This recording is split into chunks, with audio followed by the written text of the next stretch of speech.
Gênesis capítulo 3, verso 21. Depois da minha última leitura da Bíblia, eu comecei a, não sei porquê, comecei a pegar o costume de pregar, assim, de ler textos pequenos. Não que eu seja contra textos grandes, nada a ver. Mas eu passei a gostar, assim, de estudar versículo por versículo. É muito gostoso. E a gente vai ler apenas no momento. Gênesis capítulo 3, verso 21. É um texto muito conhecido. Vamos ler? Gênesis 3, 21. Diz assim a palavra de Deus: O Senhor Deus fez roupas de peles, com as quais vestiu Adão e sua mulher, sua esposa, ou Adão e Eva. Amém? Podem assentar. No final iremos orar. Esse texto é muito conhecido. É um texto que vem depois, é um texto que está dentro de um contexto. E o contexto, se você for ver antes, bem no início do capítulo 3, é quando Adão e Eva pecaram. Adão e Eva pecaram, comeu do fruto que Deus havia dito não comer, e depois os seus olhos abriram. Não é que ficaram inteligentes, não é que, Deus me escondia coisa, não é isto. Os olhos abriram para o pecado. O pecado entrou na vida de Adão e Eva. E como o pecado entrou na vida de Adão e Eva, eles perderam a comunhão com Deus. É horrível a perda da comunhão. Você tem amizade muito profunda com alguma pessoa e de repente acontece alguma coisa que vem arranhar esta amizade. É tão ruim quando se perde essa comunhão com o amigo. Uma briga de casal, quando esse casal perdeu aquela comunhão. Filhos, quando veem seus pais brigando, eles ficam em casa. É terrível um clima de briga de casal, principalmente na frente dos filhos. Não que os casados devam brigar longe dos filhos, que não haja discórdia nunca. Mas quando há rinha, pecado, perde-se a comunhão. E Adão e Eva pecaram. E pecando, perderam a comunhão. Aí tentaram remendar e tentaram fazer ainda aquele jeitinho. No nosso país fala jeitinho brasileiro. Aqui no versículo 7 fala, então os olhos de ambos, no versículo 7. Então os olhos de ambos se abriram e percebendo que estavam nus, pelados. O que fizeram? Perdi o versículo. Nus, costuraram folhas de figueira e fizeram cintas para si. O que é isso? Uma tentativa humana de se desculpar do pecado. A gente dá o nosso jeitinho. Quantas pessoas tentam andar com Deus do jeito deles? Ou quantas pessoas acham que do jeito que eles vivem, Deus entende. Deus é Pai, Deus é bom. E tentam viver com Deus do jeito que acham que é.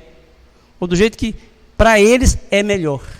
Adão e Eva fizeram algo que para eles era o melhor, mas para Deus não era. De cara erraram, pecaram. Mas Deus, na sua infinita misericórdia, graça, fala-se tanto que há quem diga que Deus é mau. Se Deus fosse mau, teria matado imediatamente Adão e Eva. Mas ao invés de matá-los, pecaram contra Deus, perderam a comunhão. Deus, na sua misericórdia, trocou-lhes a roupa. Aquilo que nós fazemos é bom, mas nunca será igual ao que Deus faz. Segundo, o que Deus quer fazer para nós, nós não podemos fazer de nós mesmos. É só Deus que faz o que Ele quer fazer para nós. Só Ele tem poder e autoridade. Aí Deus fez o quê? Deus, se você for ver o texto, Ele cobriu Adão e Eva com roupas de pele. Já fica subentendido no mínimo duas coisas. Se é pele, algum animal foi morto, concorda? Pele. Folha não serve. Casca de árvore não serve. Se foi pele, um animal foi morto. Se o animal foi morto, o sangue foi derramado. Isso é um tipo de Cristo. Já foi falado algumas vezes, inclusive até no nosso canal a gente lançou alguns estudos. Em breve eu estou postando esses estudos. E dentro desses estudos tem lá um termo, tipo de Cristo. Esse animal morto faz uma referência a Jesus, que bem mais na frente, na história da humanidade, seria morto, derramaria o seu sangue. Então é um tipo de Cristo. E esse tipo de Cristo, esse animal, essa pele, cobriu a vergonha, ou as vergonhas de Adão e Eva. Vergonhas aqui tem dois sentidos. Vergonha de nudez. A esse termo, os antigos usam mais isso. Tampe as suas vergonhas, menina. Hoje não se fala isso, mas no passado se falava. Olha, tampe as suas vergonhas. Inclusive a Bíblia fala isso também. Tampar as vergonhas. Mas é uma outra vergonha também. Errou diante de Deus. Olha, está na cara que eu errei. Estou envergonhado. E Deus fez o quê? Matou o animal, derramou o sangue e cobriu suas vergonhas. Um tipo de Cristo. Por que tipo de Cristo? É o primeiro vestígio é o primeiro vestígio divino sobre uma vítima que seria sacrificada no futuro, Jesus. É o primeiro sinal que Deus deu para o homem, olha, para cobrir essas vergonhas, a vergonha do pecado. Um exemplo, já tem alguém que morreu por isso, alguém morreu para isso. E essa palavra cobertura, cobriu as vergonhas, no hebraico é também chamado kafar, ou propiciação. Cobriu a morte de Cristo em nossa propiciação, cobrindo os nossos pecados. Por que a cruz? É o tema da mensagem. Por que a cruz? Eu, quando era bem mais novo, eu ficava focado. Tinha que ser na cruz. Deus que é tão poderoso, por que Jesus tinha de morrer na cruz do Calvário? Com tanta coisa que Deus podia fazer, podia matar Adão e Eva e começar tudo de novo, não podia? Podia matar Adão e Eva e começar tudo de novo.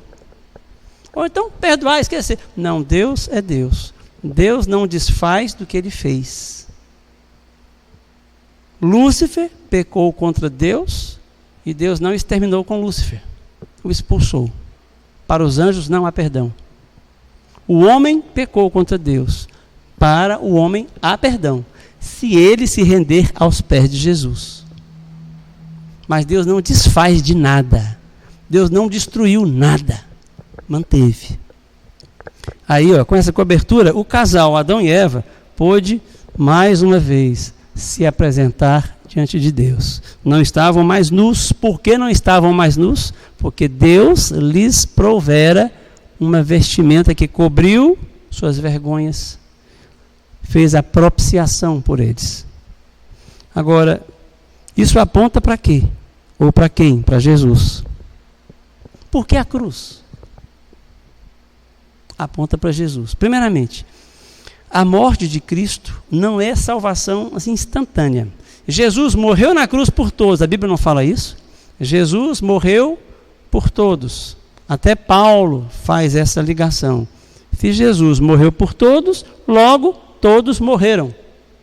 Esse todos é todos que aceitarem a Jesus. A morte de Jesus não significa salvação instantânea para a humanidade. Jesus morreu na cruz, estamos em 2020. Então, seria mais ou menos, Jesus morreu no ano 33, então você pega 2020, fazendo uma conta assim bem simples mesmo, não vou fazer muita conta não. Mas 2020 menos 33 seria talvez 1987 anos atrás.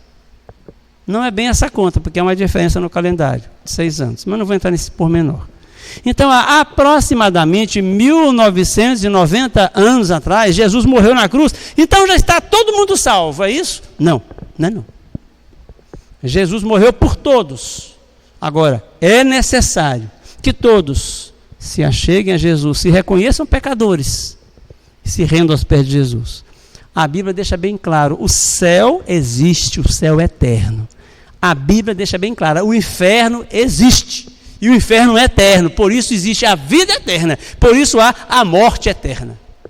aquele que se render aos pés de Jesus, esse tem da parte de Deus a promessa, garantia da vida eterna.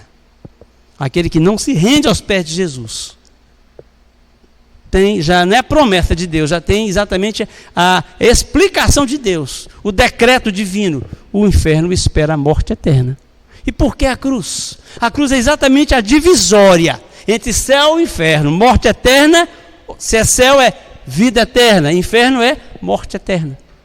Para a humanidade, para os que morreram antes de Jesus, mas que seguiram a lei segundo o coração de Deus, esses, Jesus morreu por eles. Os que vieram e vierem depois de Jesus, que aceitarem, se renderem aos pés de Jesus, lhes é afirmada, garantida a vida eterna, a salvação, se renderem aos pés de Jesus. Vamos ler aqui 2 textos. Eu vou ler mais rápido, porque eu já marquei, né? Levítico 17:11. Já vou abrindo e lendo, tá? Porque já está marcado, fator tempo. Levítico 17:11. Por que sangue? Por que a cruz? Diz aqui a palavra de Deus em Levítico 17:11. Porque a vida da carne está no sangue. Eu o tenho dado a vocês sobre o altar para fazer expiação pela vida de vocês. Porque é o sangue que fará expiação pela vida. Agora eu vou abrir outro texto que já está marcado na minha Bíblia. Hebreus capítulo 9, verso 22. Eu vou ler porque já está pronto, fator tempo. Hebreus 9, 22 diz o seguinte.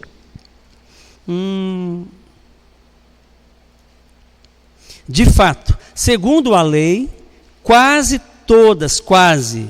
de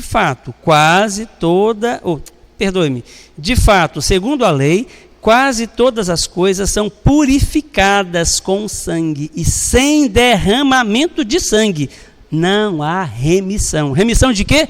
Remissão de pecados. É decreto de Deus, princípio de Deus. Começou exatamente lá no Jardim do Éden, para que as vergonhas fossem cobertas, para que Adão e Eva tivessem acesso a Deus. O sangue teve de ser derramado. E a Bíblia fala exatamente isso. A obra de Deus inclui 2 tipos de reconciliação. Eu não sei se hoje é mensagem, se é pregação, ou se é estudo bíblico. No coração é vontade de falar isso hoje. Hoje é dia de Santa Ceia. Eu quero ministrar por que a cruz. Por que, para que a cruz? Na morte de Cristo, há 2 tipos de reconciliação. Primeira reconciliação. Primeiramente, Deus não mudou nada. Nosso Deus é imutável. Deus é imutável. Então, na primeira reconciliação, não é que Deus mudou. Deus é imutável. É o mesmo. Deus fala, eu não mudo. Porque se eu mudasse, vocês teriam morrido. Mas eu não mudo.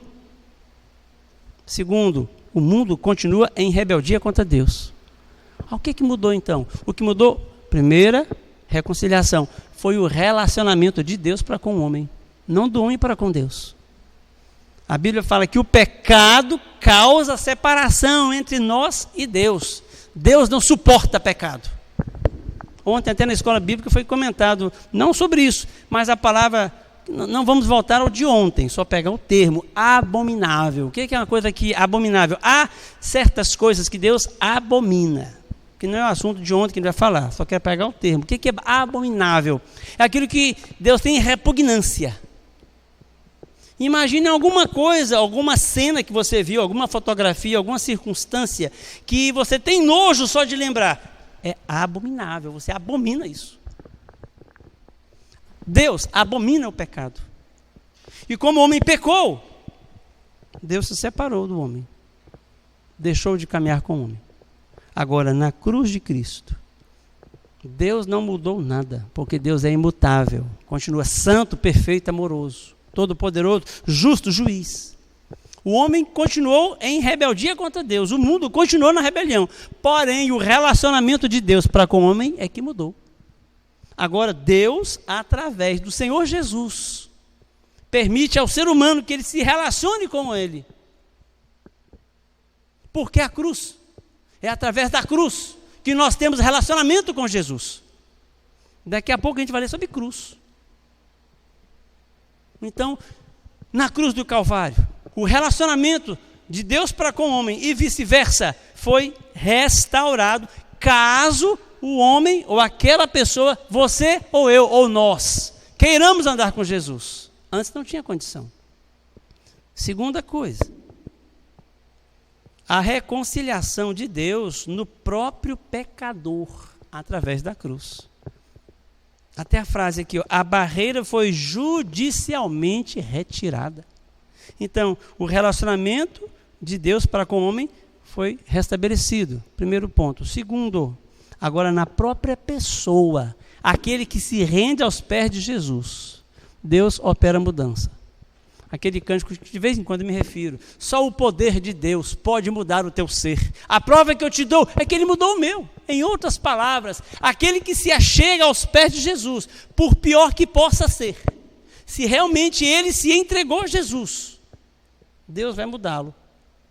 Quando fala vai mudá-lo, né, ele vai ficar rico, ela vai ficar linda, a sociedade cria algumas coisas que termina sendo maldade. Ninguém quer casar com mulher gorda porque mulher gorda é feia. Aonde a Bíblia fala isso? Homem careca, barrigudo não serve. Ele é preto. Ele é banguelo. Ela é nariguda. Coisas que por causa do pecado o ser humano começa a taxar pessoas. Então Deus não vai emagrecer ninguém porque ele aceitou Jesus. Deus não vai criar cabelo na cabeça de ninguém porque aceitou Jesus. Porque você aceitou Jesus, você vai deixar de usar óculos. Você agora o seu marido vai virar não tem nada a ver. O que Deus muda é o interior da pessoa. Jesus não morreu por corpos. Jesus morreu por almas, por vida. Ele pode mudar a tua vida, Ele pode mudar o teu casamento, Ele pode mudar o teu entendimento. O que mudou nessa reconciliação é aquele que aceita Jesus. Jesus o transforma. Por quê? Como está escrito, a barreira foi judicialmente removida, retirada. Jesus muda os corações, transforma vidas. Aquele que se rende aos pés de Jesus, ele é transformado. Então, que mudança é essa? Mudança de atitude, de rebeldia do pecador para com Deus. Aquele que era rebelde, não gostava, agora passa a amar Jesus. Quantas pessoas que antes de Jesus tinham atitudes terríveis, depois mudaram. Deus não obrigou ninguém, Deus não nos obriga a mudar. Quanto mais nos rendemos aos pés de Jesus, Ele vai operando em nós a santificação, vai mudando o nosso pensamento. Esse mudar não é que Ele vai mexendo na mente, vai apresentando novos caminhos, o Espírito Santo vai nos dirigindo, a gente prefere isso, eu prefiro isso, muito melhor. Deus nos muda, nos molda, mas Ele não toma a nossa mente. Quer um exemplo rápido para ir para frente? Zaqueu. Por acaso, Jesus ordenou que Zaqueu pagasse as contas? Jesus ordenou que Zaqueu deixasse de roubar? Jesus ordenou que Zaqueu indenizasse aqueles aos quais ele havia surrupiado? Não, é simplesmente fruto da conversão, mudança de vida. Senhor, aí começou a falar, eu vou fazer isso. Só no falar isso, ele já confessou pecados. Aquele que aceita Jesus, confessa seus pecados diante de Deus. Alguém que aceitou Jesus, vem aqui agora, conta os teus pecados para todo mundo aqui. Não é isso não. Se chega aos pés do Senhor, Senhor, eu faço isso, eu fiz aquilo, eu faço assim.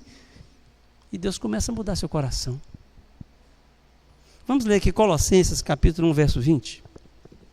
Colossenses capítulo 1, verso 20. A cruz de Cristo.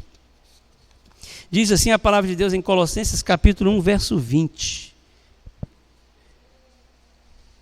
E que, havendo feito a paz pelo sangue da sua cruz, por meio dele, reconciliasse consigo mesmo todas as coisas, quer sobre a terra, quer nos céus. Deus reconciliou todas as coisas com ele, através da cruz de Cristo. Mas o que é a cruz? Primeiramente, vamos lá. O sacrifício de propiciação que nos aproxima que nos dá contato novamente com Deus, é só através da cruz de Cristo. E essa palavra cruz, vamos ler agora, o que é cruz? Buscando o que é cruz, no dicionário bíblico que eu tenho lá em casa, há aqui 3 óticas da cruz. O que vem a ser cruz? 3 óticas da cruz. Primeiro, antigo instrumento de tortura e morte, formado por 2 vigas, uma atravessada a outra. Então, cruz é isso. Cruzou. Agora, podia ser de 3 formas. Ou em forma de X. Daí tem, por exemplo, para quem tem carteira de habilitação, vê lá aquele cruzamento em forma de X chamado Cruz de Santo André. Por que Cruz de Santo André? Há um tempo atrás, já até ministrei dentro disso. O apóstolo André foi martirizado, morto, e na sua morte, como zombaria, quem o matou, o crucificou, já que ele serve aquele Cristo, vai morrer igual aquele Cristo, e o crucificou, só que em forma de X. Daí vem o nome de Cruz de Santo André. Então, um tipo de cruz, aquela em forma de X. A outra cruz, é a cruz em forma de T, uma haste em pé e outra atravessada, a que é atribuída a Jesus. Cruz em forma de T. Outra cruz, também em forma de sinal, não tem um sinal de mais? Então tem esse tipo.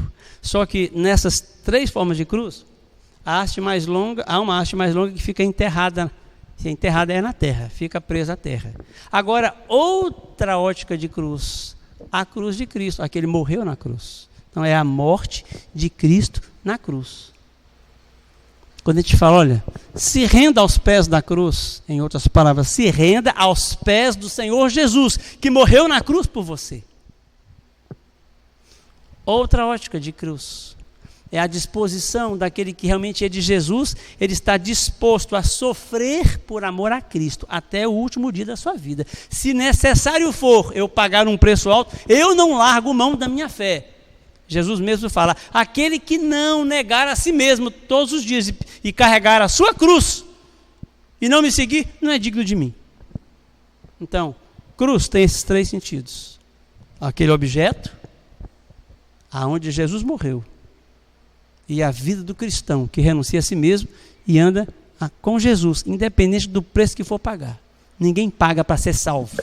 A salvação é de graça, mas há um preço em termos de perseverança, negar a si mesmo. Então, lemos aqui em Colossenses 1, capítulo 20, que através da cruz de Cristo, Jesus reconciliou consigo todas as coisas, através da cruz de Cristo. O pecado gerou uma consequência universal. Quando falo universal, não é sobre o universo, o cosmos. Não. Na ciência, por exemplo, na filosofia, usa-se muito o termo universal. Então, o que seria entre nós aqui algo universal? É aquilo que todos nós compartilhamos. Aquilo que todos nós compartilhamos é universal. Um exemplo, todos nós aqui tomamos banho. Então, é uma coisa universal no ser humano o tomar banho. Entendeu a ideia? Não tem nada a ver com o cosmos, Via Láctea, não. É aquilo que é de todo ser humano.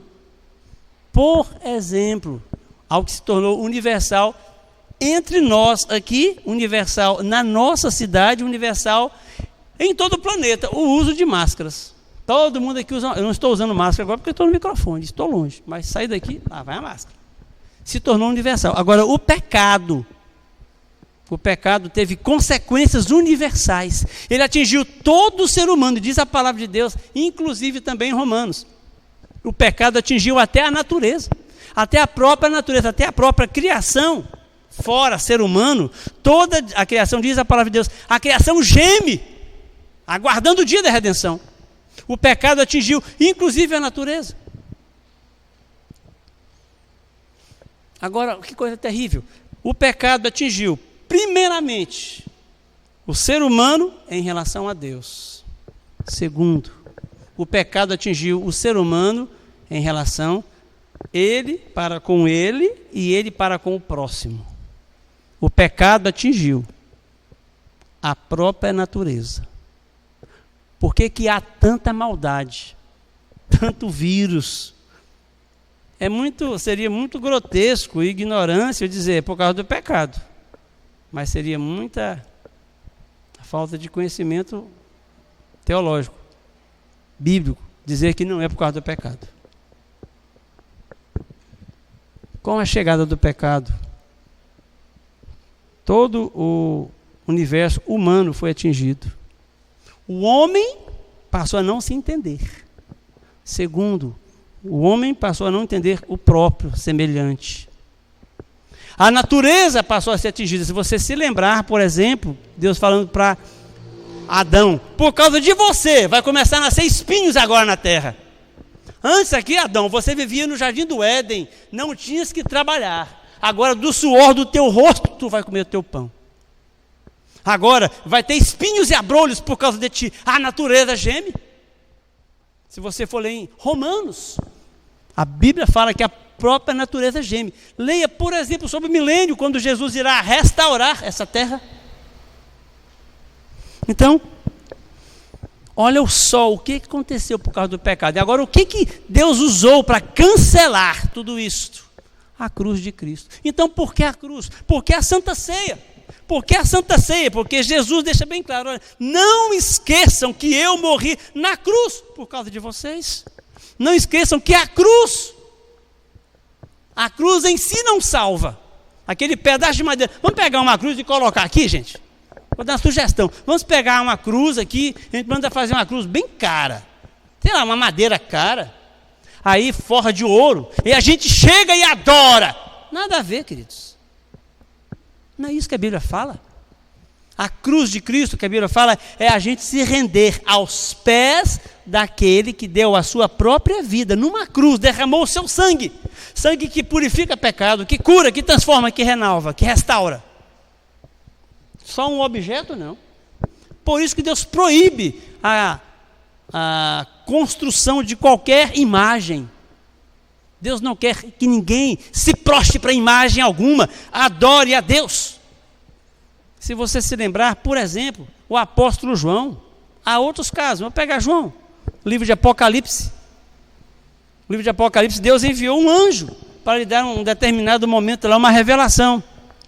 E quando o apóstolo João viu o anjo, o apóstolo João lá em Apocalipse, ele fala que ele ajoelhou-se para adorar o anjo. Aí o anjo diz, opa, levanta-te, adora somente a Deus. Eu sou apenas um anjo enviado para te informar. Lembra disso?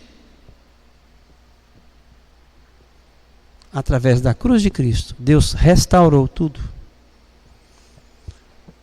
Agora, a realização plena dessa harmonia de Deus para com o homem e do homem para com Deus, vai se dar na volta de Jesus. Paulo mesmo fala, querido, se a nossa esperança for só essa terra aqui, a nossa fé, ele traça até essa linha de pensamento. Gente, se Jesus não voltará, se Jesus não vai voltar, para que a gente está nessa vida? Lá fora o pessoal bebe, se acaba na gandaia, faz o que quer, trai mulher, trai marido, ou não trai, mas pensa coisa errada, xinga palavrão, e entra na corrupção, aceita suborno, e pinta os cambá 4. Se Jesus não virar, vamos pegar fogo também. Mas ele fala, Jesus virá. E com ele virá a recompensa, o galardão.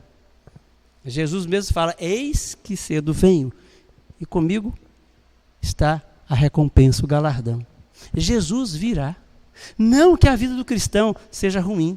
Há quem pense que andar com Jesus é a coisa mais terrível. Gente, crente tem uma vida boba demais. Eu digo para você, a minha vida é maravilhosa. Tem gente que para se alegrar tem que encher a cara. Eu sou feliz e não bebo nada. Eu não sei o gosto de uma cerveja. Já pude provar e nunca interessei. Tem gente que diz que é muito feliz. Enche a cara. Tem minha filha gosta muito de ouvir uma música do... aquele regueiro lá. Salomão do Reggae. Salomão do Reggae. Tu quer viajar? Tem uns bestas que viajam na droga. Você quer viajar? Viaja na oração, rapaz. Começa a orar, clamar a Deus, tu viaja. Você começa a viajar, você vai para o céu. O apóstolo Paulo foi até o 3º céu. Olha que viagem. Homem de oração. Você quer ser doidão? ande com Deus. Quer exemplo de gente doida?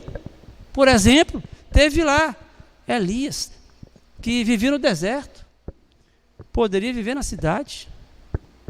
Teve, por exemplo, João Batista, que podia comer coisas lindas e gostosas, se alimentava de mel e gafanhoto. Que coisa mais maluca! Você quer uma loucura mais louca ainda? Tem gente que vive fazendo loucura com o carro, aí se droga, enche a cara de cerveja e mete a cara num poste, mete a cara num muro. Pois é, quer saber de um cara maluco? Um doidão? Moisés, cheio da unção do Senhor, andando na presença de Deus, bateu com o seu cajado no mar e o mar se abriu. Que loucura é essa? Ande na presença de Deus. Agora, a realização plena dessa harmonia com Deus vai ser no dia da volta de Jesus. Quando Jesus vier, querido, aqueles que se renderam aos pés da cruz partirão com Jesus. Porque a cruz, estamos nos preparando para a volta de Jesus. É o que Paulo falou. Se Jesus não voltasse, para que essa vida? Ah, não! Quando morrer, a alma vai ser aniquilada. Mentira do diabo. A Bíblia fala que existe céu e inferno. Pronto, acabou. Não vou ficar citando esses textos, porque não é assunto nosso agora. Mas existe o céu e o inferno. A Bíblia fala, hoje, se ouvides a voz do Espírito, não endureçais o vosso coração.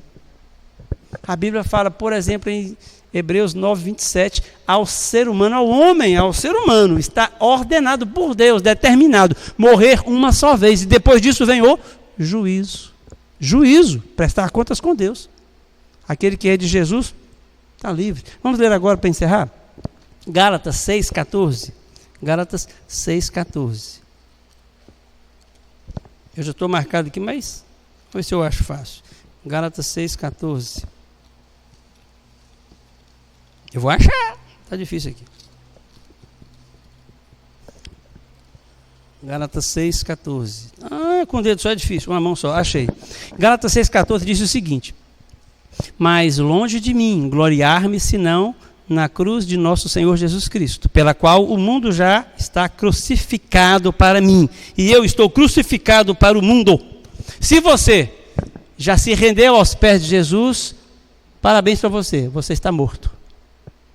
Se aqui todo mundo já se rendeu aos pés de Jesus, aqui está cheio de defunto. Todo mundo morreu para o mundo. Diz a palavra, eu já estou crucificado para o mundo, mas estou vivo para Deus.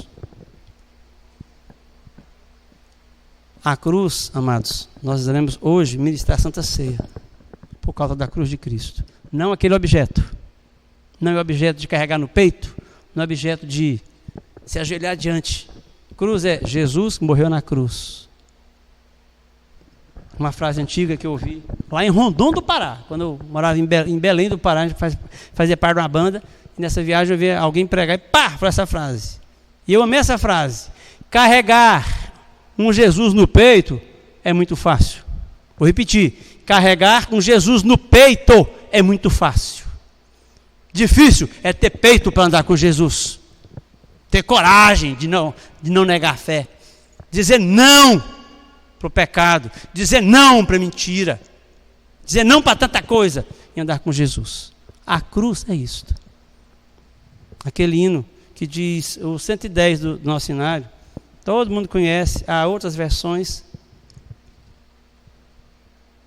mas, vou ter essa frase aqui, ó, levarei eu também a minha cruz, até por uma coroa trocar. Levarei eu também a minha cruz. Vamos orar, querido? Vamos orar?